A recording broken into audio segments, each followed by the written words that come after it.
I get knocked down, but I get up again.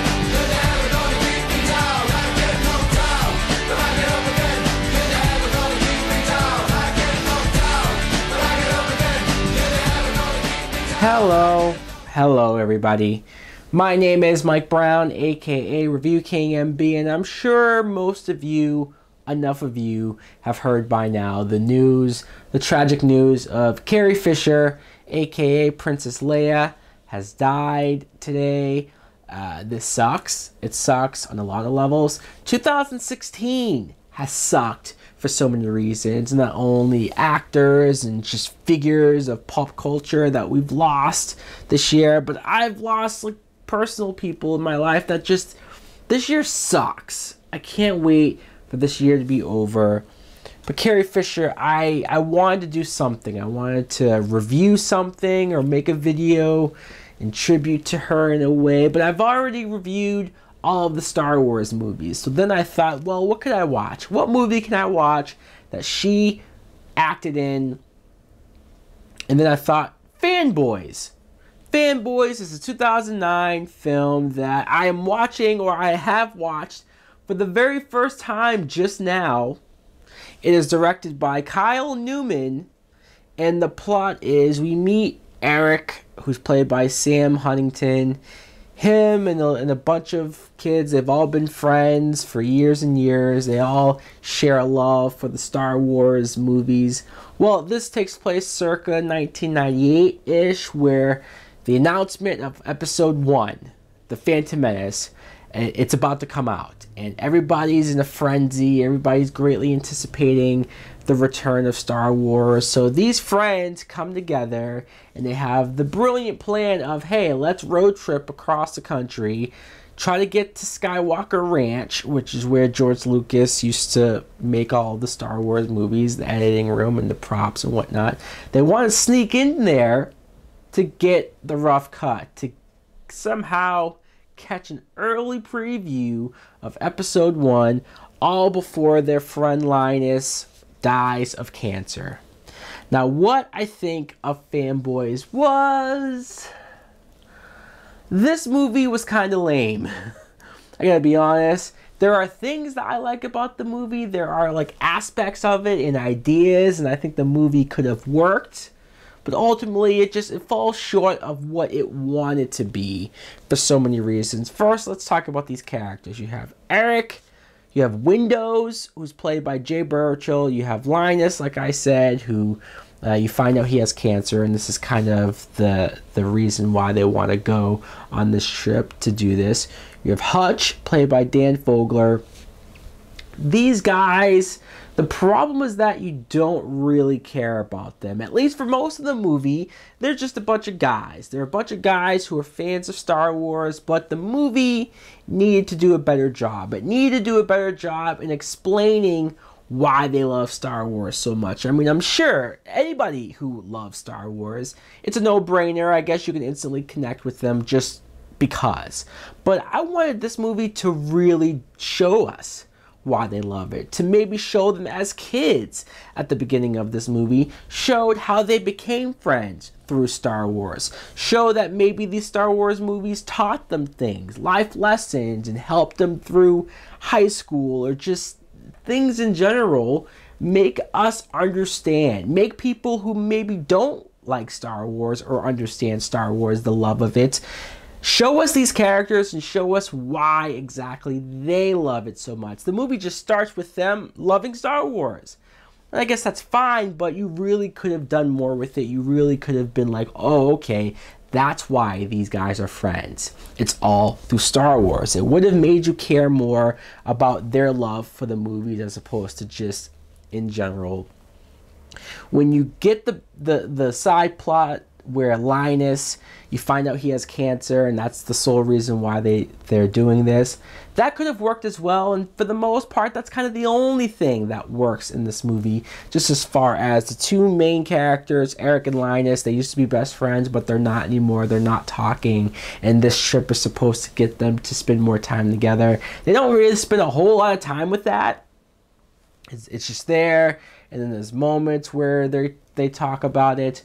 But it's really the ending of this movie where it goes full through with it.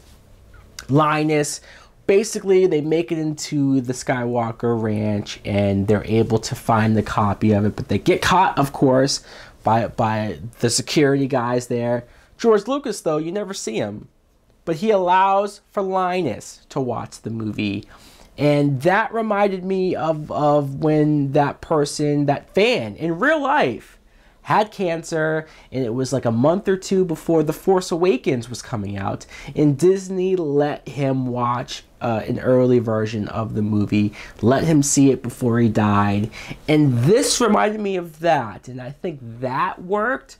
That kind of nice, serious, and touching moment worked. Again, we just needed more of why these characters loved Star Wars so much. You do have Kristen Bell as Zoe. And Kristen Bell, I love Kristen Bell for so many reasons. She's great. She is. She's cute, but I can also buy her as being a geek, somebody who's into all of this stuff. But what they do with her, she's really just here to be a girl who likes Jay Burchell, if you can believe that or not. She likes him, but he's too dumb, he's too blind to notice that she likes him, and he's too busy trying to get with these hot, out of his league chicks over there on the side. He can't even believe that Kristen Bell would like him, which makes sense, but they really didn't do a whole lot with Kristen Bell either. The most likable character here, the most likable person here, and she's really here to be wasted. Some side characters, you have Seth Rogen. I can't believe that Seth Rogen agreed to be in this film. I don't know how they got him to be in this movie. He plays this one character who's basically a Trekkie nerd. And it's a little amusing to see when the Star Wars fans meet the Star Trek fans, and there's instant beef and there's instant conflict, and they're going back and forth, making fun of each other's fandom and saying why theirs is better, because this happens in real life, or at least it used to happen a lot in real life. And that was amusing. Like I said, it's stuff that happens in real life you bring into the movie. That's the way to play it.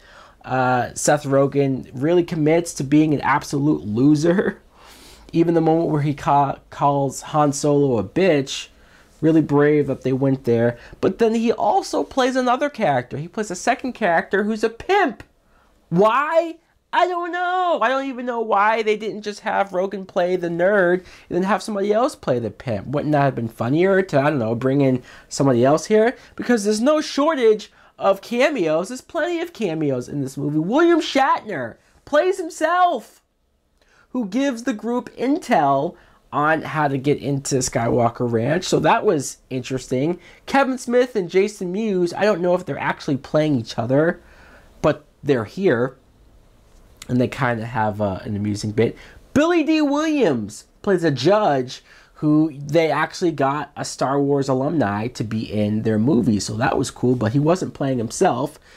Carrie Fisher, the woman that I watched this movie for, she was great. Actually, she has a small part as the doctor when Linus passes out because he's getting sick on the road, and they go to the hospital, they go to see her, and there's a lot of references of lines from the Star Wars movies, A New Hope especially. There's a moment where Linus kisses her, says, "I love you." She says, "I know," and it was a nice moment. It was a nice moment to see her. What I like about her cameo the most, though, is that she was cool enough to do something like this. Out of all of the big heavy hitters in the Star Wars movies, the big main characters, the top three, she's really the only one that you see here who was willing to be in a Star Wars geeky film. She was willing to interact with the fans. She was willing to do things that not enough actors do, not enough people who play big iconic characters like that do. And that's what I'll always miss about her, is how open she was, how interactive she was with the fans, and just this small part shows that in every way. As far as some of the other small parts go, when they get to Skywalker Ranch, you have Will Forte, Craig Robinson, Ray Parks, another Star Wars guy, Darth Maul, Danny McBride. So you have a lot of talent here. The problem is that, again, the story is a little weak. The whole movie is just them going on a road trip, which is your typical, really easy, lazy comedy plot. It is. It's so easy to do because you just wind up in all of these various places, like them winding up at the gay bar and interacting with Danny Trejo and accidentally getting drugged, and it's just stuff that you've seen over and over, cliche after cliche, and that's not always a bad thing. There are movies that do road trip movies and they work, but they work because the material's funny. I never really laughed in this movie, and that's another problem, is that this movie wants to be a comedy, wants to be this laugh out loud joy ride, but I never really laughed. I might have been amused, maybe a slight chuckle here and there in the last line where they finally go to the world premiere of Phantom Menace and they're in the theater with all the rabid fans, and one of them says, "Holy crap, guys, what if this movie sucks?" And then the movie ends. So I think there are clever moments like that, but the movie just wasn't funny enough. The movie just wasn't inspired enough to really get into the characters and make them likable or relatable. And that sucks. That sucks because you want a movie to really just show why me or why everybody else are into these type of geeky things that we're into, but not make them seem like losers, not make fun of them and try to say that they're all virgins and they're like, because that's not true. You can be a cool, normal guy and be into this stuff, which I like to think that I am. So guys, overall, the movie's not great, but it was worth it just to see something else with Carrie Fisher that I've never seen before. Definitely rest in peace, Princess Leia. So guys, let me know in the comments below if you have seen Fanboys. What did you think of it? And let me know what are some of your favorite moments of Carrie Fisher, Princess Leia. Let's talk about her as well. Thanks for watching. Like, comment, subscribe. Later.